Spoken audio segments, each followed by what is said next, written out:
Nuestro invitado de hoy es autor de novelas como El cielo árido, Las tierras arrasadas. Es mi hermano del alma y ahora trae la mejor novela de este año. No les miento.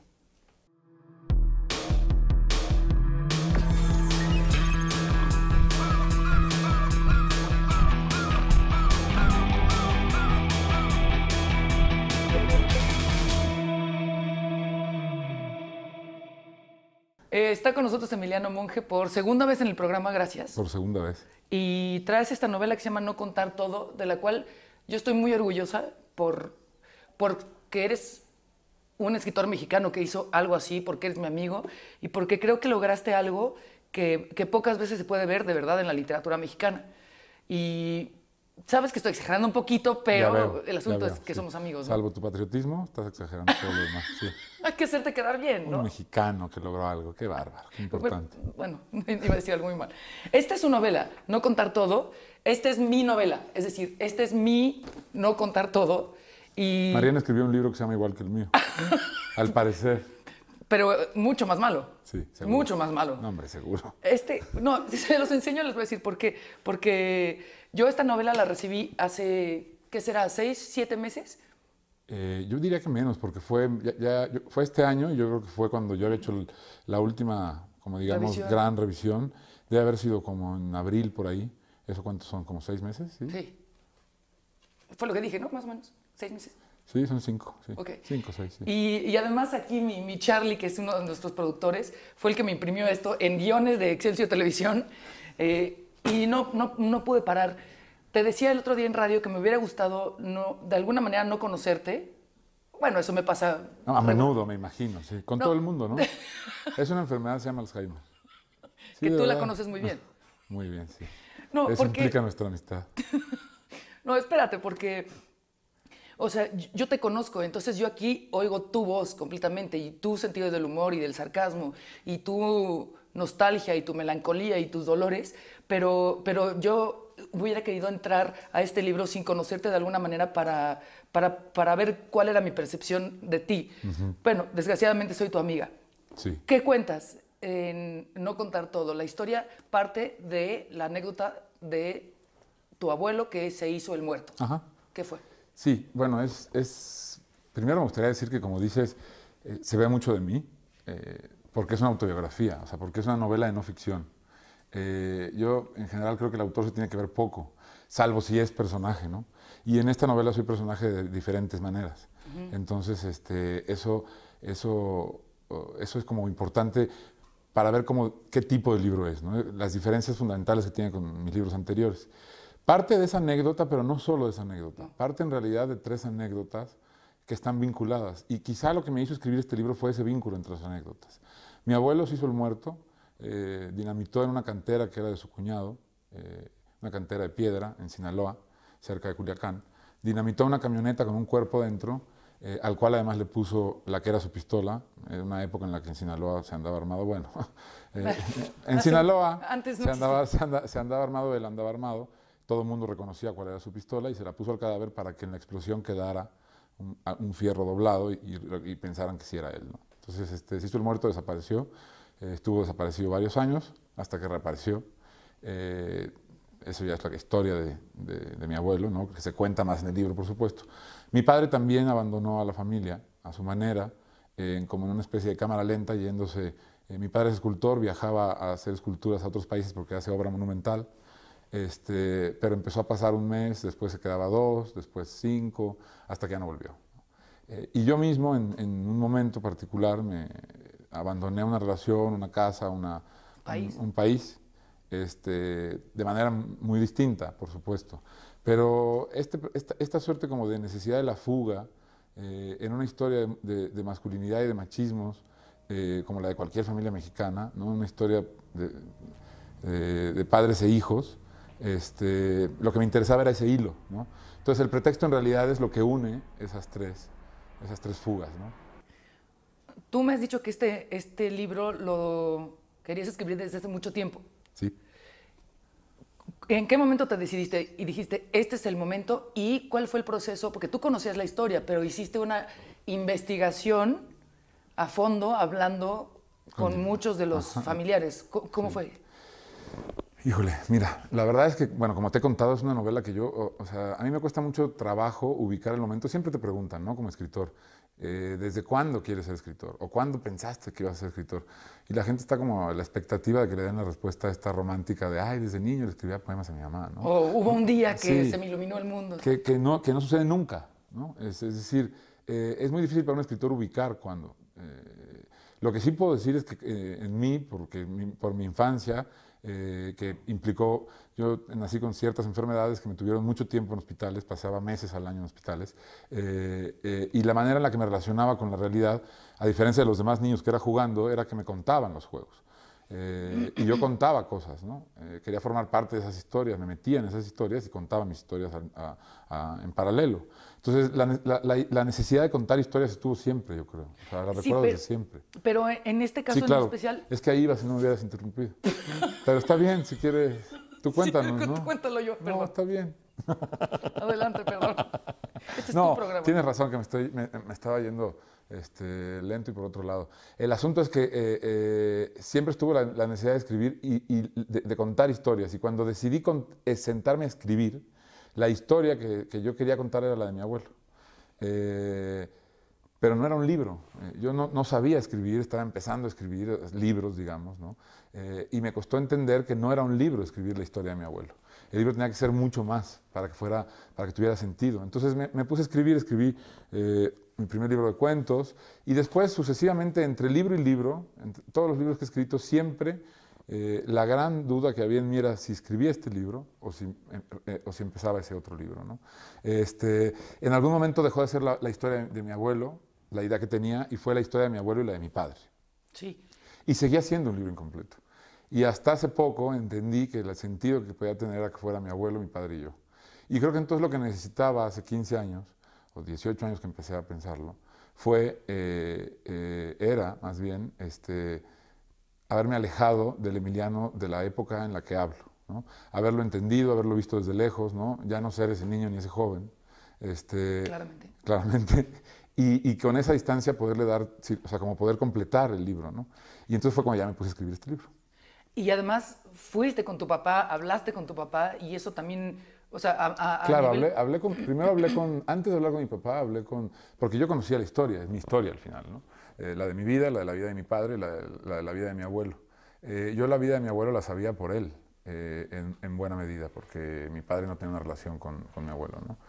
La vida de mi padre la sabía por vivencia propia y antes de que yo naciera, la vida de mi padre la sabía porque la había escuchado, me la había contado él, pero había muchísimos espacios de vacío, ¿no? Y llenar esos espacios de vacío me implicó primero, pensé que era suficiente con hablar con algunos tíos y con mi madre, pero no era suficiente. Entonces tuve que hablar con mi padre, de él y de su padre, ¿no? Para completar esos vacíos, tener la historia que quería contar, y entonces sí ya la historia estaba, ¿no? Y esos diálogos fueron fuertísimos, por lo que sé. Vamos a hacer una pausa, pero quiero leer un párrafo muy breve. Dice, aquí la historia es aquello que se esconde en las acciones, el animal que acecha el carácter antes que los actos de los hombres. La historia es esa voz que en mi familia emerge entre otras voces, es el latido que se impone siempre entre los monjes. Y creo que eso, pues de alguna manera nos resume lo que es ser monje, que no es fácil. No, no es fácil. Hacemos una pausa y regresamos.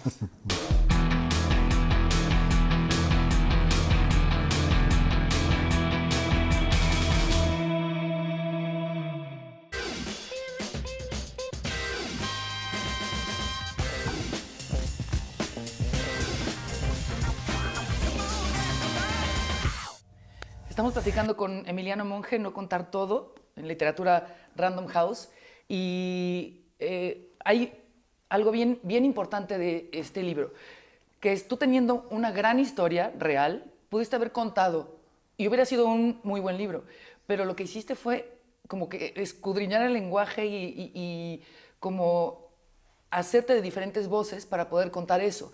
Yo platicaba con Pascal Beltrán cuando recomendé tu libro, y me costaba mucho trabajo decir cómo explico este diálogo sin diálogo, y es eso. Tú en el primer capítulo nos hablas de este diálogo con tu papá, en donde tú no te escuchas, pero te escuchas a través Del silencio. del silencio y de lo que te dice tu papá, y que es fuerte, y que es políticamente incorrecto, y que ¿de dónde salió ese recurso literario? Pues no lo sé. Fíjate que esa es la parte más difícil de saber. Yo lo que tenía claro era que tenía que ser 3 registros muy distintos. Sí, Las de contar el abuelo, el padre y el hijo, ¿no? Cada uno es una voz distinta, de hecho. O sea, la historia del abuelo está perdón, en primera persona porque es un diario, ¿no? La historia del padre es una segunda persona porque es una suerte de entrevista Sí. entre mi padre y yo, en la que solamente se puede leer lo que él dice, nunca lo que yo digo, ¿no? Y la otra es una tercera persona con un narrador omnisciente que habla de mí.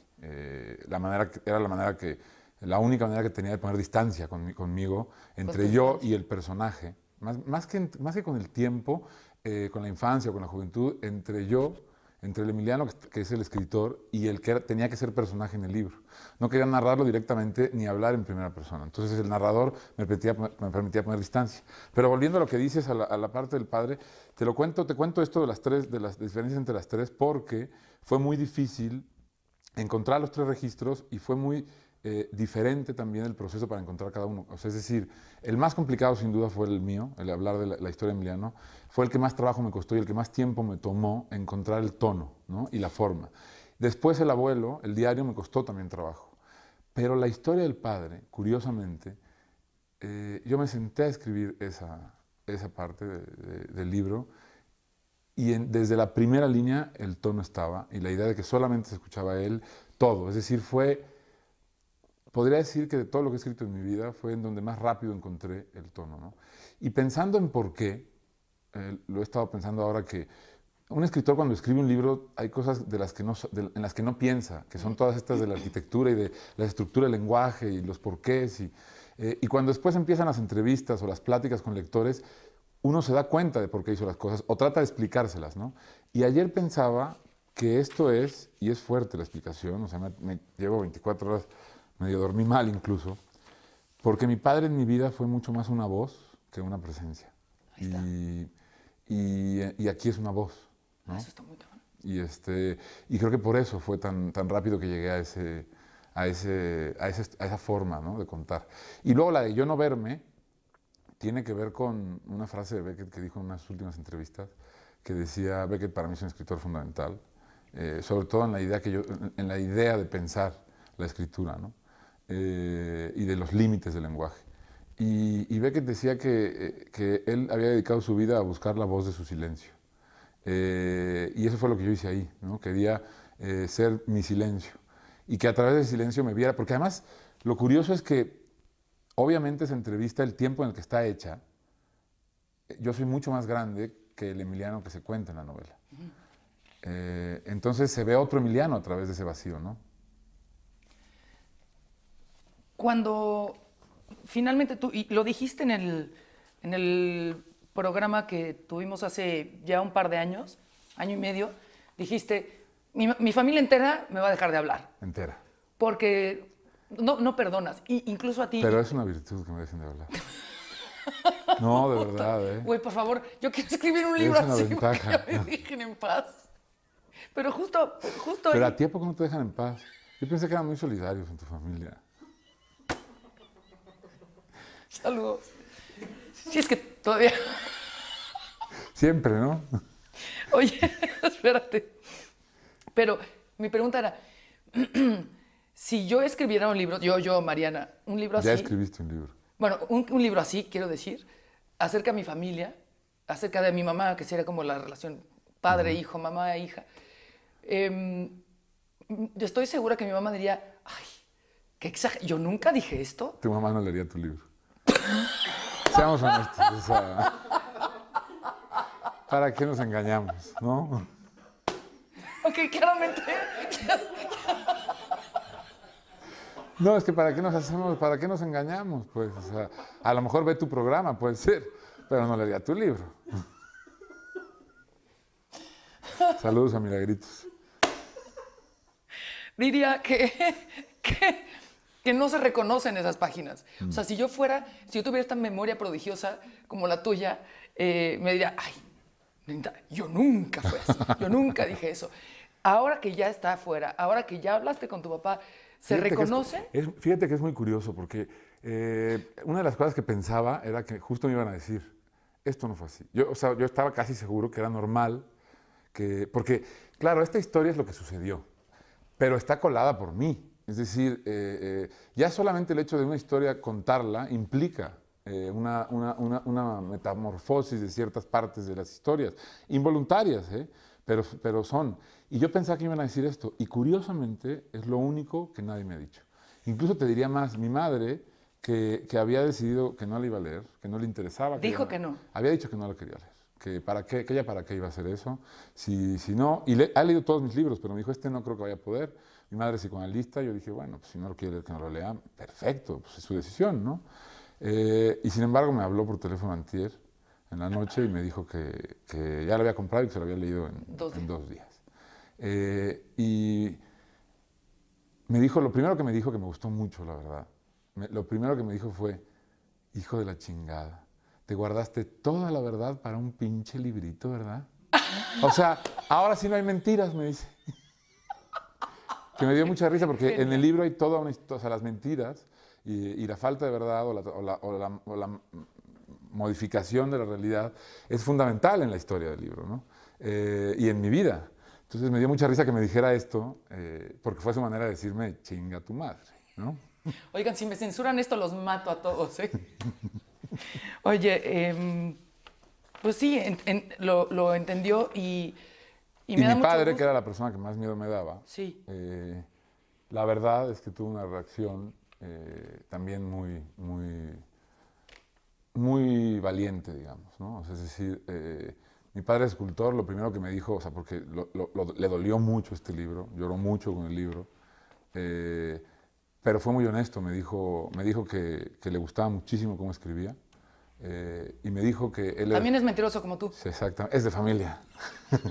Y me dijo que él era escultor y que era como si yo llegara y le dijera cómo modificar una pieza, que él no iba a decir que cambiara nada, que la historia era la que era, y era lo que nos había tocado. Y fue muy generoso en ese sentido, ¿no? Aunque sé que es una novela que le costó. Aunque también creo que yo partí de la idea de que iba a ser una novela donde la relación iba a ser mucho más corrosiva, digamos, ¿no?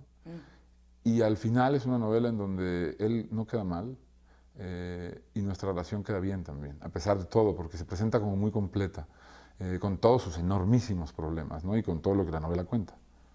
Híjole, sí es muy fuerte, porque además hay unas partes donde yo me moría de risa, o sea, así de, no es posible el diálogo, digamos, entre comillas, que tienen tú y tu papá. Y luego había partes en donde me conmoví, pero muchísimo. Y ahí está tu narrativa, es decir, ahí no es una simple anécdota, es tu perspectiva, cómo te describes tú a ti mismo, y es súper profundo y conmovedor. Y luego es una absoluta locura, pláticas absolutamente surrealistas. Tu papá te dice en algún momento, no te puedes escapar de esto, ¿no? O sea, no intentes buscar escape a través de tus libritos y tus chingaderas. Hacemos una pausa y regresamos con Emiliano Monge.